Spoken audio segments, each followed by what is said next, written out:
What up, everybody? It's your boy Adrian, and I'm coming here to you live. We're talking about my Pittsburgh Steelers. Yes, my Pittsburgh Steelers. Yes, day one last night. I meant to get to you this morning, but had to work, man. The game was late. Got tired. But what a great game! The Steelers were coming to this game 5-2. They were 21 and home on Monday Night Football since 1992. Great record. So they're coming in hosting the New York Giants, who was a struggling football team.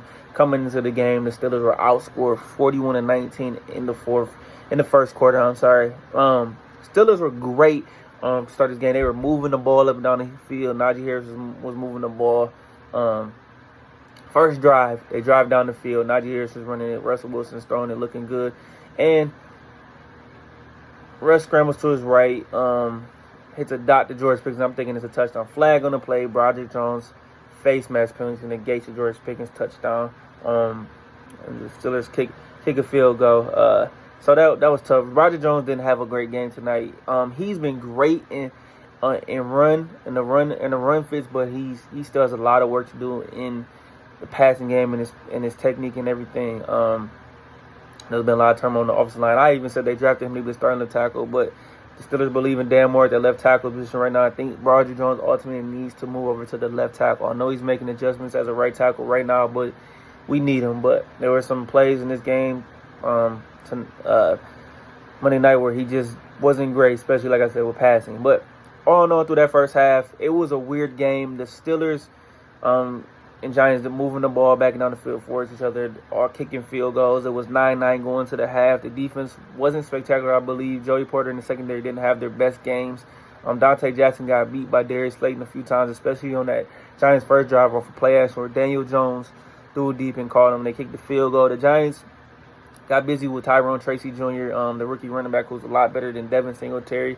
They run out of quick screens. Daniel Jones was getting the ball out really fast, so Highsmith and TJ Watt was not able to get to him in the first half. I know Highsmith finished with 6 total QB hits in that game.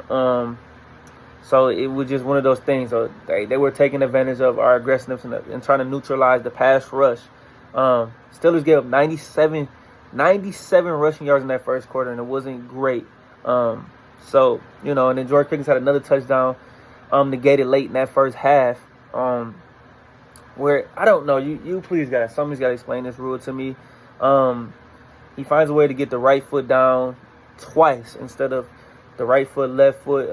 It's tough. I thought on the first look it looked like he called it, but they called it back. It's just something to me, this rule. An elbow or arm or shoulder or hip is considered 1 foot, but when a guy double taps 2 different times, that should be considered a touchdown catch. I don't know, it's officiating. I'm not gonna go on a tangent about it, but it was a terrible call. It should have been a touchdown, but it gets negated. George still kept his positive in this game. They still found a way to get him the ball, but I just think it's one of those things where the Steelers could not capitalize in the red zone. This red zone offense has to be much better. So 9-9 going to the half. It was weird, like I said. Even a struggle in the third quarter, but what I did notice starting in that second half, TJ Watt and Alex Highsmith started getting busy, man. They started getting active. They even had a series where the Giants were driving on the ball, sacked by Highsmith, sacked by TJ Watt, knocked them out of field goal range. They both had another sack late in the second half, and I'll get to a very crucial part later in that game. But eventually, so this is where the game breaks off, and this is where the Steelers kind of started to take over. Calvin Austin, huge punt return touchdown. Gives Steelers a 16-9 lead late in that third quarter. Then Russ throwing phenomenal deep balls in this game. When he tried the first time, one to Scotty Miller down the right sideline, just came up short. Then he threw one. Van Jefferson had to kind of come back for the ball, but he ended up catching it. Then where he throws a straight, Calvin Austin on a corner route, boom, beats the corner. The Giants were struggling all night at corner. No Deontay Banks. They ended up benching him. They brought Greg Stroman off the bench. Some of his first few snaps. They're struggling, but Dexter Lawrence is a stud. He got to Russ a few times, was getting disruptive. Mason McCormick and Ryan McCollum. So I mean, they did an okay job. But the Giants have a good defensive line with Dexter Lawrence, Bobby Okigere, Ojulari. So that was the thing. But the Giants kept fighting this game even when the Steelers got up 23-9. So like I said, Tyrone Tracy was all over the field tonight. that running back. He had a 45-yard touchdown on third and long. There was a couple plays on third and long where the Steelers just gave us some big plays. A Malik Neighbors 3rd and 16 they converted. They ended up capitalized, like I said, with that Tyrone Tracy 45-yard run. The Steelers were able to get the ball back, drove down, had to kick another field goal, 26-15. Before that, driving the Giants scored that Tracy touchdown. They went for 2. It was a weird possession. A weird attempt to spread the ball out, had Tyrone Tracy and blockers in front of him, and they hiked the ball, and none of the guys blocked. So that the Steelers up 8. So like I said, Steelers go down, kick a field, down 11, or up 11. Giants come back down, kick a field goal. So this is where I think the Steelers are going to take this thing to overdrive. And then we get the ball back, and Russ does the unthinkable. He fumbles the football and gives them back the ball again. And this is here where the best defensive player in football steps it up again. Yes, TJ freaking Watt, yes, the best defensive player in football, comes up huge with his 2nd sack of the game. But it is a strip sack. His 22nd strip sack since he entered the league in 2017, most in the NFL. Best defensive player in football, I believe. No questions about it, man. He just continues to deliver. Gets the Steelers the ball back. Then the Steelers get the ball back. Have to punt 1 or 2 minutes. The Giants are driving the football. They're driving the football. Daniel Jones throws a ball that's a little too high. Beanie Bishop gets his hands on it, double tips it a couple times, intercepts it, and he ends the game. And yes, the Steelers come out and win a game, which was a lot closer than what I thought about. They won by 8. They covered the spread. I think it was 6 or 6.5, I believe. But the game was a lot closer than a half. The defense didn't have its best night, I believe so. They gave up a lot of yards. They gave up over 140 rushing yards total. But Tyrone Tracy was good in this game. He got knocked out late in the game. He hit his head, so it could be a concussion. I'm just speculating, but we'll see. But overall, it was a good team effort. I just liked what I seen from the offense. And Russ in his 2nd game coming up big. Finishes 20 for 28, 1 touchdown. In his 2 starts, the Steelers are averaging 417 yards per game, 31.5 points per game, and 6.5 yards per play. Justin Fields, mind you, he hasn't been bad at all either. So I don't want people to think that anything of it. They were laughing on the sideline, having a good time, and you could tell those two get along. People try to divide them and make this a thing. No, Justin's been good. I mean, and by the way, he was listed as out. He dressed, but I know he was a hamstring injury that had late on the injury report late in that week. But they looked okay. I know Kyle Allen was in there. He was the backup quarterback, and Justin Fields was an emergency quarterback had something happen. So that seemed better. And I talked about earlier, the run game was going. Najee Harris, 19 carries, 114 yards. He looked explosive. These last few weeks, man, Najee's got it going. It's 3 straight 100-yard games.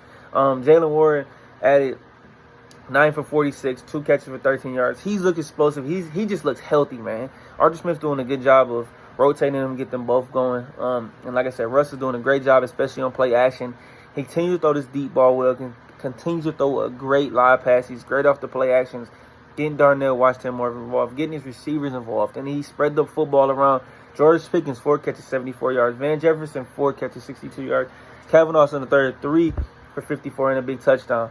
Darnell Washington, 1 for 29. Moved 2 for 19 up. Like I said, in his offense, 426 yards of total offense. The first time since 2018 that they've had back-to-back games of 400 yards or more. And that's just a lot. That was during when Big Ben was there before Kenny Pickett and all that. Special teams has been elite this year, as we talked about. Chris Boswell, 23 for 24 on field goals this year. He's been a saving grace for the boys. So, just a great performance by the offense, the special teams. Like I said, the offense has improved in this red zone. We cannot go down there and just keep kicking field goals after field goals. If they converted 1 or 2 of those red zone possessions to touchdowns, this would be a completely different game and it wouldn't be as close. But as we all know, the Steelers love to play these games, love to stretch your boy and all the Steelers nation and people who love them like to make things closer. This Giants team fought, though. There was no quitting this team in this game, but the Steelers come out on top, like I said, and they win this game 26-18, man. And the Steelers get a good win, and they get through the first half of the season, finishing 6-2, 3-game win streak. They had a 2-game lose streak for that, and they had a 3-game win streak. So it's been a streak to start this season, 6-2. And I predicted before the season that they needed to be 6-2 at this point, especially with the schedule breaking how it broke for them. And this is supposed to be the easy part of the schedule. So they haven't even played a division game yet. They are top of the AFC North right now. Baltimore did lose to Cleveland on the road. Cincinnati lost to the Eagles at home. So this is looking like it can. The Steelers have a shot to win this division. They play the Ravens in the month of November. So it's gonna be some key games coming up. All the 6 of the division games are coming up, and it's much needed. Cleveland's struggling right now. Although Deshaun Watson did get hurt for the season, and they have got Jameson looking better. Jameson is looking way better. So Jameis Winston looking great for them. Got a huge win. The Ravens are going to be a problem. Their offense has got better. They added the former Steeler Deontay Johnson today from the Carolina Panthers. So the Ravens are loading up on offense right now. I don't know really much what to think of Cincinnati right now. They just can't get out of their own way. These slow starts are killing them. The Eagles are playing a lot better. They got the Chiefs. The Chiefs are undefeated, although their offense is not this firepower offense. Their defense is elite, though. So this is a manageable way for the Steelers. They can go get 10, 11 wins. Why not? They got a bye week, like I said, in much time. Get some guys healthy. Hopefully they can get back Cordero Patterson. He's been battling ankle injury. Get Nick Herbig back. Add that third pass rusher. Let's get these guys healthy. Get them refreshed. Mike Tomlin looks happy as ever. Versus brought some energy passing wise to his offense, but Justin Fields still did his thing. So 6-2, they're gonna come out the bye and play a Washington Commanders team who's legit. They went on a Hail Mary against the Chicago Bears in crazy fashion, but like I said, Steelers 6-2. Everything's right in front of them. My expectation for this team, I think, for this season is to make this playoffs and at least win one playoff game. I think that's an expectation for me this year. So we'll see, but I like where we're at so far, man. Good win, so right hand to the bye. Get a reprieve, get a break. But hey, appreciate all the support and love. Like this video, subscribe, show your boy some love. It's your boy Adrian, and I'm out. Peace.